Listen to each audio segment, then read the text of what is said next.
Recentemente, uma música viralizou nas redes sociais com um título bem chamativo, O Evangelho de Fariseus. Durante seus momentos a sós, Aimee Rocha escreveu essa música na intenção de expor alguns problemas dentro e fora da igreja. Porém, ela recebeu um monte de críticas sobre a sua composição. E nesse vídeo, vamos explicar toda a letra e contextualizar os temas abordados. Será que podemos cantar essa música na igreja? Vamos analisar a letra. Nessa música, nós temos três coisas importantes: a igreja, o mundo e o pecado. Na primeira parte da música, ela diz o seguinte: fazemos campanhas para nós mesmos, eventos para nós mesmos, estocamos o maná para nós, oramos por nós e pelos nossos. O reino virou negócio. O dízimo importa mais que os corações. Nessa primeira parte, podemos observar duas coisas importantes: o egocentrismo e a falta de empatia pelas pessoas. Porém, precisamos falar sobre uma coisa importante. Não é errado você fazer campanhas para arrecadar dinheiro ou cestas básicas para ajudar a sua comunidade ou até mesmo reformar a igreja. Essa união entre as pessoas da igreja é fundamental, mas a crítica aqui na música é sobre a igreja usurpar dessas campanhas e utilizar o dinheiro para benefício próprio. Uma coisa que nós precisamos entender é que a igreja não é uma empresa de investimento. O dinheiro que entra tem que sair para ajudar as pessoas e pagar as despesas. Mas tem muitas igrejas que se tornaram empresas. Então essa é a crítica da música. A cantora também critica as pessoas que fazem eventos. É claro que ela menciona as pessoas que fazem isso para si mesmas. Ou seja, o evento não é para glorificar a Deus, mas para engrandecer o meu ego e me tornar popular como conferencista. Então, a crítica é sobre os eventos que não têm a finalidade missionária, ou seja, o que eu faço com o dinheiro que vem dos eventos? Pago as despesas? Sim, mas e o resto? Vai para onde? Esse dinheiro volta para a igreja e depois é convertido na obra da caridade? Ou estamos fazendo eventos para nós mesmos e guardando dinheiro para encher o nosso bolso? Então, a todo momento, a música traz uma tônica de denúncia, enfatizando como os valores se inverteram completamente. Mas não podemos generalizar e dizer que todos agem assim. Dizer isso seria uma falta de honestidade nessa letra. Tem eventos muito sérios em nossas igrejas, onde elas abençoam missionários e pastores que estão pregando em lugares distantes. Além disso, esses eventos são um bálsamo para muitas pessoas que precisam de doação de alimentos, roupas ou necessidades básicas. Portanto, a crítica é válida, mas não dá para colocar todas as igrejas em um bojo só. A expressão "estocamos o maná para nós" pode ser entendida de duas maneiras. A primeira é que pode ser que a cantora ainda esteja falando sobre as igrejas que são autônomas e guardam para si aquilo que arrecadam sem se preocupar com as pessoas. Ou seja, arrecadar muitos alimentos e dinheiro e não distribuir para as pessoas que realmente estão precisando.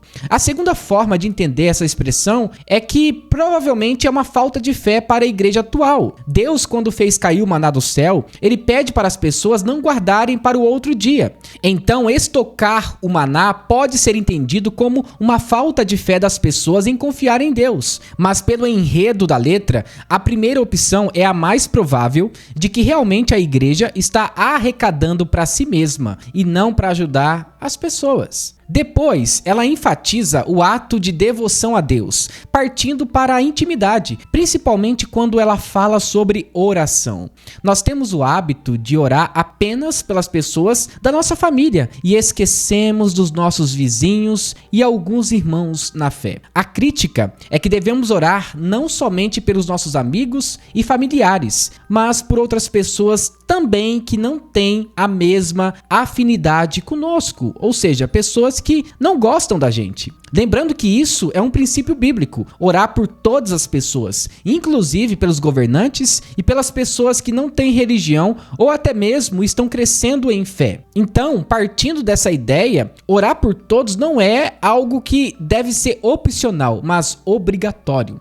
Em muitas igrejas tem alguns grupos de oração, onde homens e mulheres chegam bem cedinho e oram pelas pessoas que deixaram um nome no caderninho da igreja com suas dificuldades e enfermidades. pastores. Então, novamente, muitas igrejas levam a sério esse papel de orar por todos. Aliás, uma igreja que só ora pelos crentes não é uma igreja. É apenas um clube que quer o bem-estar dos seus frequentadores. O imperativo em 1 Timóteo capítulo 2, versículo 3 é o seguinte: orem por todos, ou seja, governantes e pessoas que nós também não conhecemos e até mesmo pelos nossos inimigos. Agora, ela prioriza o lado comercial da igreja ao afirmar que o reino se tornou negócio e que o dízimo importa mais que os corações. Realmente nós temos esse problema em algumas igrejas e não em todas. Porém, tem igrejas que são sérias, sim, e levam a prática da caridade de uma forma honesta e bíblica.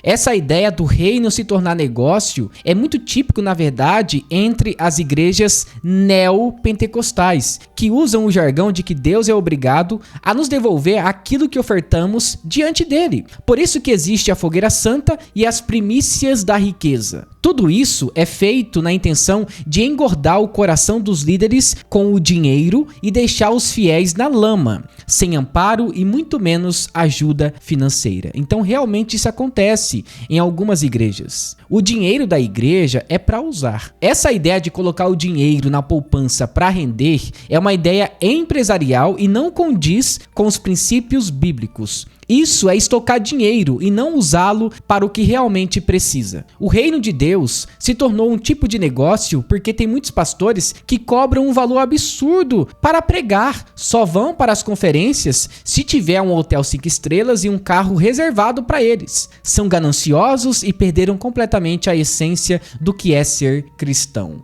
Não estou dizendo para você não abençoar aqueles que são convidados, mas até quando vamos estipular valores para pregar? Até quando vamos comercializar a nossa adoração? Mas é claro, né? Tem o outro lado. Tem muitos pastores que não cobram nenhum centavo para pregar. Porém, se a sua igreja gosta de pagar um cachê absurdo e só chama pessoas ali famosas, então ela merece passar por isso. Ela merece os fiéis que ali tem. Sabe por que muitos pastores por aí estão ficando ricos? É porque tem igrejas que pagam. Então, temos o produto e temos o cliente.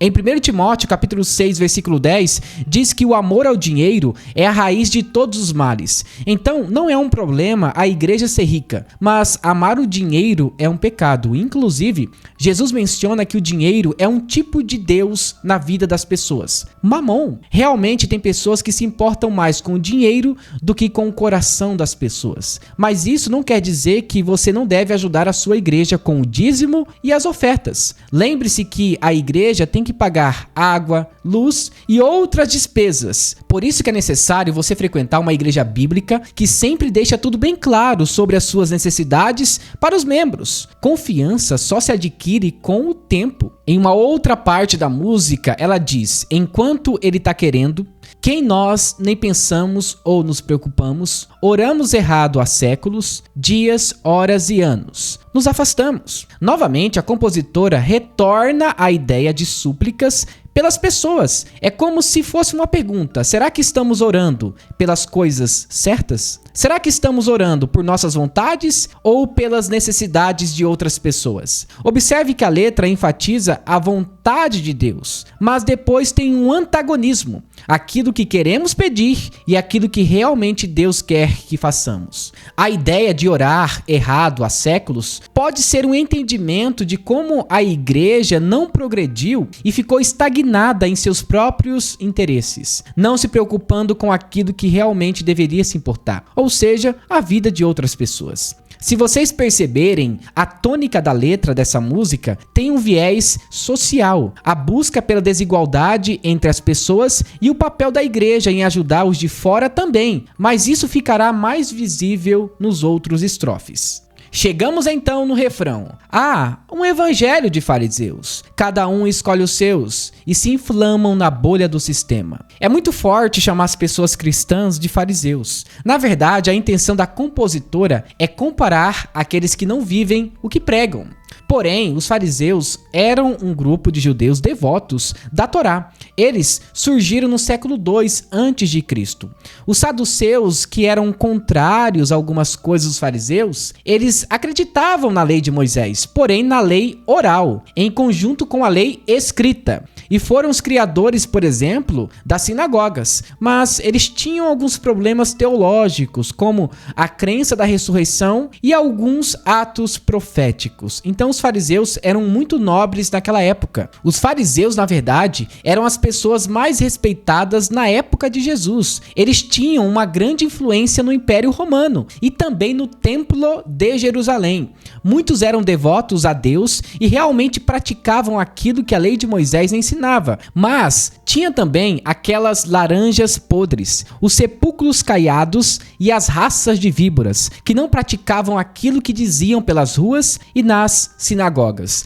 Por isso, quando a compositora diz sobre o evangelho de fariseus, a mensagem principal dela é de afirmar que as boas novas não estão sendo praticadas em muitos lugares, ou seja, o evangelho. Por isso a comparação com os fariseus. Eles pregavam sobre a lei de Moisés e os atos de misericórdia, mas na prática não faziam essas coisas. Os fariseus ficavam apenas olhando os pobres passando necessidades sem ajudá-los. O coentro, o cominho, o trigo e outros cereais eram usados para sustentar os levitas e as pessoas que auxiliavam no templo. Mas parte desses alimentos e algumas dracmas não eram direcionados para os pobres, viúvas e órfãos. Eles retinham para eles mesmos. A ideia de escolher os seus, como retratado na música, demonstra a seletividade de alguns e de outros não. Ou seja, escolho apenas aqueles que me fazem bem, aqueles que me amam. Ou seja, novamente uma ideia empresarial sobre o reino de Deus. Agora,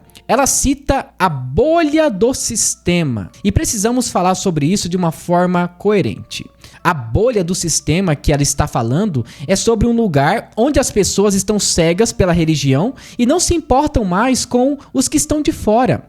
E realmente isso é mais típico de seitas, onde elas escondem a verdade e colocam a sua religião acima de qualquer outra coisa. Sendo assim, isolam seus membros e não permitem que eles façam a obra da caridade para aquelas pessoas que estão de fora da bolha. Viver dentro do sistema é uma forma pejorativa de falar sobre um ambiente onde tudo é controlado e as pessoas não podem ter vontade própria. Onde existe ali, algo sistematizado para fazer uma lavagem cerebral ou corromper os princípios bíblicos com uma verdade que não é verdade. Devido a essas doutrinas, muitas pessoas acabam se inflamando no sistema e depois, para sair disso, é dolorido e pode custar muito caro para alguns. Agora, ela volta a atenção para os problemas do mundo.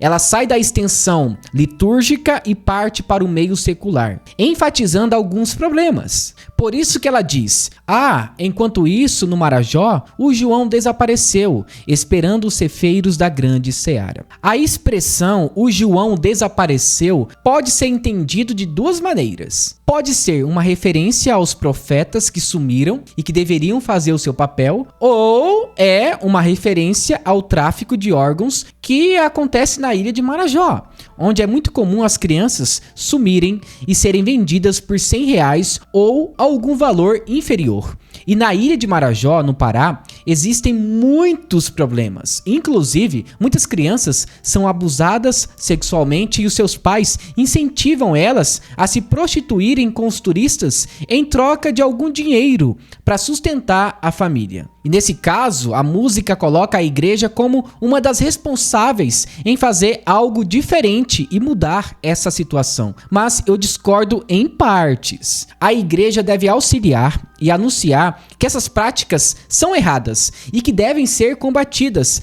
Mas o que está ocorrendo ali é um crime. Então, é o governo que deve agir. Mas, sim, a igreja tem que auxiliar as pessoas que estão vivendo esse pesadelo. Mas quem deve combater esses crimes é a polícia. A igreja não é uma instituição social, não é uma ONG. A igreja é um lugar onde as pessoas recebem consolo através da mensagem do evangelho.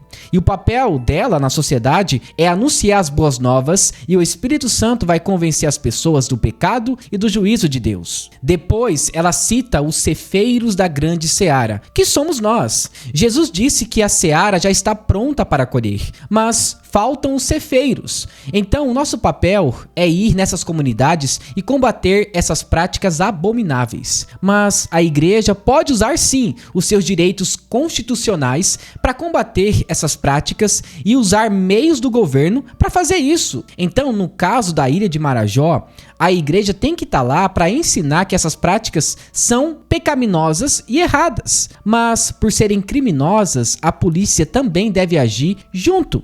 E daí a igreja entenderá o próximo passo. Qual será o seu papel espiritual naquele ambiente? A igreja é missionária, portanto, ela não deve estar somente na ilha de Marajó, mas também nas favelas e nos lugares inóspitos da terra. Agora, a preocupação da compositora é com o meio ambiente, e ela usa duas coisas: a natureza e o ser humano, ao dizer o seguinte: a Amazônia queima, ou seja, a natureza. Uma criança morre, o ser humano. Os animais se vão, o meio ambiente. Daí ela continua: superaquecidos pelo ego dos irmãos.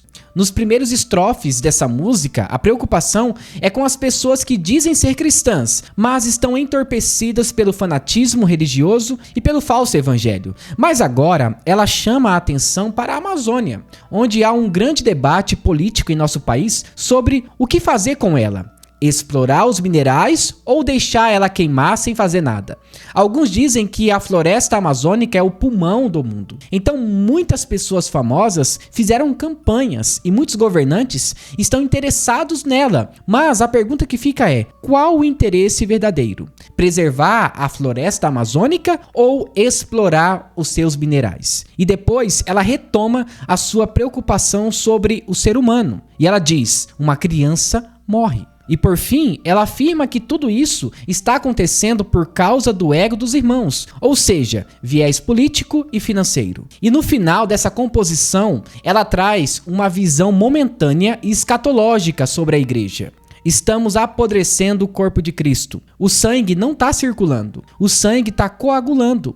A ideia principal é de que a igreja está morrendo. E nós sabemos muito bem que quando o sangue não circula, o corpo apodrece. E a morte é inevitável. Então, depois das narrativas anteriores, ela diz que a igreja está morrendo aos poucos por não agir como realmente deveria. Mas essa visão eu acho muito radical. O mundo só não está pior por causa do agir de Deus no mundo. É ele que refreia o pecado. Deus usa muitas igrejas para levar uma mensagem de vida e de esperança. Mas realmente existem algumas igrejas que acham que estão vivas, mas estão mortas. Ela finaliza com algumas frases escatológicas, falando sobre os problemas da igreja e do mundo. Estamos no ápice da nova era, e a falsa noiva se rebela contra o noivo que espera ver um caráter cristão. Então observe que a narrativa dela aponta para três coisas: a igreja, o mundo e o pecado. A ideia da noiva se rebelar é uma forma de dizer que criamos nossa própria doutrina e conduta de vida. Uma noiva rebelde que vive para si mesma e não para o noivo, ou seja, Jesus. A compositora aborda a ideia de que o testemunho da igreja deve ser coerente com aquilo que o noivo ensina e não formar um caráter mentiroso para tentar enganar o noivo. Agora que a gente já analisou toda a música, será que realmente podemos cantar na igreja? A letra tem uma tônica muito forte sobre os problemas que acontecem dentro e fora das igrejas. Mas um louvor não tem esse princípio em sua composição. Louvar a Deus é um ato de gratidão, e a letra tem que nos levar a entender quem realmente Deus é. Por isso, cantar sobre os seus atributos é muito importante. Mas, ainda falando sobre essa música, ela cita a floresta amazônica como se fosse uma denúncia sobre algo que está acontecendo e ninguém faz nada. Porém, usar esses temas e levá-los para um culto público em forma de adoração não faz parte da essência da liturgia. Além disso, na letra, aborda uma ilha onde tem muitos abusos sexuais. Esses problemas devem ser debatidos com a igreja, mas não em suas canções. pois o louvor não tem a finalidade de falar sobre nós ou sobre os crimes que acontecem em nosso mundo. O louvor é vertical e não horizontal. Então, a letra é uma reflexão sobre os nossos problemas e dificuldades e incentiva a praticar os nossos valores bíblicos dentro e também fora da igreja. A letra também nos ensina sobre viver um evangelho coerente e não um evangelho de fariseus. Viver o evangelho de Cristo e praticar o que está escrito na Bíblia, sem negociar nossos valores e muito menos pensar em nós mesmos. Portanto, essa música é uma reflexão sobre a igreja e a cultura em que vivemos, mas não expressa nenhuma forma de adoração a Deus. Sendo assim, não é adequada para cantar na igreja. Muito obrigado por assistir esse vídeo até o final. E se você gostou, não se esqueça, deixe seu like, se inscreva no canal e ative o sininho de notificações. E que Deus te abençoe. Em nome de Jesus, amém.